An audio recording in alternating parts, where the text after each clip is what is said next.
कालू जी, अब इस जंगल में भोजन बहुत थोड़ा रह गया है। अगर बाकी छोटे पक्षियों को जंगल से ना भगाया तो हमें भूखा ही मरना पड़ेगा। मैं भी यही सोच रहा था कि उन छोटे पक्षियों को कैसे भगाऊं। भगाना कैसे है? चलो हम जाकर सीधी बात करते हैं कि वो कहीं और चले जाएं। हम बड़े पक्षी हैं और सबसे सुंदर भी, और पुराने रह रहे हैं इस जंगल में। अब हम भूखे थोड़ा रहेंगे। फिर ऐसा सोचते हुए गोरी कव्वी और उसका पति कालू कौवा दूसरे पक्षियों को जंगल से भगाने के लिए निकलते हैं। कबूतर जी, बात ये है कि अब इस जंगल में इतना भोजन नहीं है कि हम सब खा सकें। बेहतर यही है कि आप यहाँ से कहीं और चले जाओ। क्यों जी, मैं कहीं और क्यों चला जाऊँ? क्या तुम दोनों नहीं जा सकते कहीं और?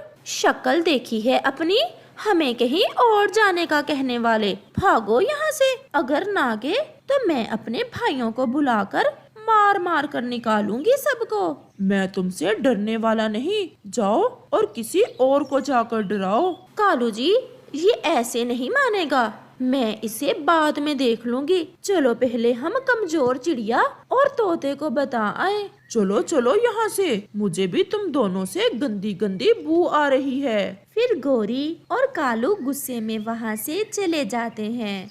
वो सीधे तोते के पास जाते हैं। चिड़िया भी तोते के पास ही बैठी हुई थी। चिड़िया और तोते, हम कबूतर को भी बता आए हैं कि इस जंगल में या हम रहेंगे या आप सब।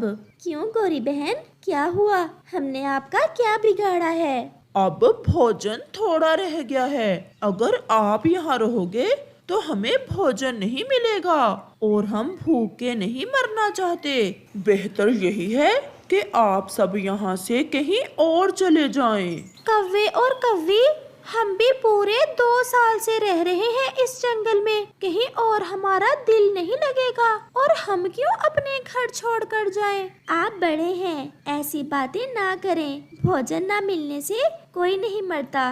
भगवान सबके हिस्से का भोजन दे ही देता है। नहीं, हमें डर है कि भोजन खत्म हो जाएगा। तुम ये बताओ कि तुम यहाँ से सीधे से जाओगे? जा मैं बुलाऊं अपने भाइयों को? तो फिर अगर ऐसा है तो बुला लो, हम कहीं नहीं जाने वाले। जाओ अपना काम करो। तो फिर तैयार हो जाओ, मैं कल ही अपने भाइयों को बुलाकर तुम्हारी ऐसी पिटाई कराऊंगी कि तुम सब खुद ही यहाँ से भाग जाओगे। ऐसा कहते हुए गोरी और कालू वहाँ से चले जाते हैं।